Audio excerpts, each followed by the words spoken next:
You know that feeling, right? You're staring at the ceiling in the dead of night, wondering why on earth your brain just decided to flip the on switch. Well, if that sounds familiar, you are in the right place.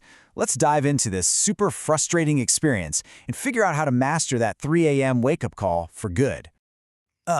It's a feeling so many of us know. That moment your eyes just snap open and bam, that little wave of dread washes over you. You're not really awake, but you're definitely not asleep. You're just stuck, and your mind is already racing, calculating exactly how many hours of sleep you're losing. So, right off the bat, I want you to hear this. You are not alone and you are not broken. This is an incredibly common thing, and trust me, there are very real, very understandable reasons why it's happening. That is the million-dollar question, isn't it? What's the deal? Why does this happen? And honestly, why is it so hard to just roll over and drift back to sleep? Well, to answer that, we got to look at the science of what's happening inside your body and your brain while you're supposed to be sleeping. Okay, let's just get this out of the way. There's nothing magical or mystical about waking up at 3 a.m. It's not your liver detoxing, it's not some weird cosmic message. Nope. The reason this happens is rooted firmly in science and the natural rhythms of our own sleep cycles. So think about it this way. Your sleep happens in cycles, kind of like waves. Early in the night, the waves are deep and powerful. That's your restorative sleep. But as you get closer to morning, those waves get shallower. You're in lighter stages of sleep, which just means you're way more awakeable. So waking up for a second isn't the real mystery. That's the real problem. Waking up for a moment is totally normal, but getting stuck there, wide awake, that's the issue. And it usually boils down to one, or maybe a combination, of 4 main culprits that are keeping you from drifting back off. First up, a hormone called cortisol. Think of it as your body's built-in alarm clock, the get-up-and-go juice. It's supposed to start rising early in the morning to wake you up gently. But if you're stressed out, that process can start way too early, giving you this wired but tired feeling that's just awful. Second, your brain is a brilliant but sometimes annoying pattern-making machine.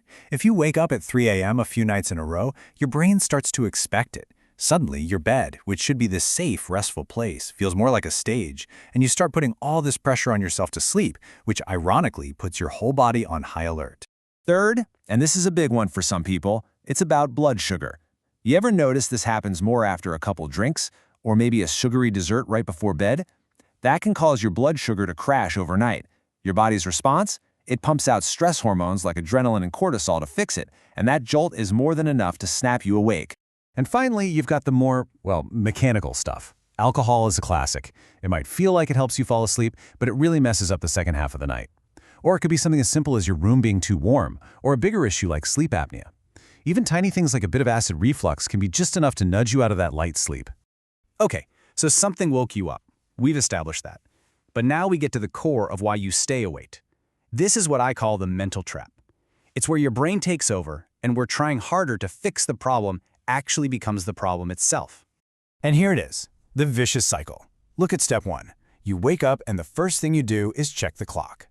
That simple act is the trigger for this whole terrible loop. Then you move to step 2. You start trying to sleep. You're forcing it. Well, that just puts your body on alert, which leads to step 3. Sleep is now impossible. And then step 4, your anxiety skyrockets, and you're right back at the beginning. I love this quote because it is so true. You just can't force it.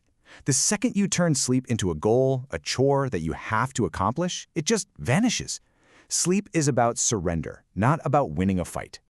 Okay, enough about the problem. Let's talk solutions. Let's get into your toolkit. And the most important thing to understand here is that we have to shift the goal. At 3 a.m., your job is not to fall back asleep. Your only job is to take the pressure off. That's it. Rule number 1. Seriously, if you do nothing else, do this. Turn your clock around. Face it to the wall. Checking the time is like screaming emergency at your nervous system. It immediately starts the mental math of, oh no, I only have 3 hours left, and you're already in that anxiety loop. Next, you need to send a direct signal of safety to your body. Don't just think relax, physically do it. Unclench your jaw right now. Let your shoulders drop away from your ears. And this is the big one, make your exhales just a little bit longer than your inhales. That is a direct line to your nervous system that says, hey, we're safe. So you can't just tell your brain to stop thinking, right? It doesn't work. You have to give it a simple, kind of boring job to do instead. The cognitive shuffle is like a screensaver for your mind. It's just enough to keep it occupied so it can't spiral into those stressful thoughts about work or your to-do list. Here's exactly how it works. You pick a really simple, neutral word. Let's use lamp. Then you just go letter by letter, nice and slow. L. You think of a word. Leaf. A. Apple. M. Map. P. Pillow. See? It's so uninteresting that it doesn't get you worked up, but it's just engaging enough to crowd out everything else. Now, if you've been lying there for what feels like 20 minutes or so and you're still wide awake, get up. This isn't a punishment. It's a strategy to break the connection your brain is making between your bed and being frustrated. Just go to another room, read a really boring book in dim light, and only come back to bed when you feel sleepy again. And finally, you have to change the story you're telling yourself. Instead of panicking, just adopt this mantra. Say it to yourself. Waking up is normal. My only job right now is to rest. Sleep will happen when it's ready. This takes all the pressure off. Your only job is to be comfortable. So we know what to do in the moment. But how do we stop this from happening in the first place? Well, the work for a better night actually starts the moment you wake up in the morning. These daytime habits are incredibly powerful. Here it is. This is your prevention playbook. A consistent wake-up time, even after a bad night, is huge. Getting some morning sunlight helps set your body clock.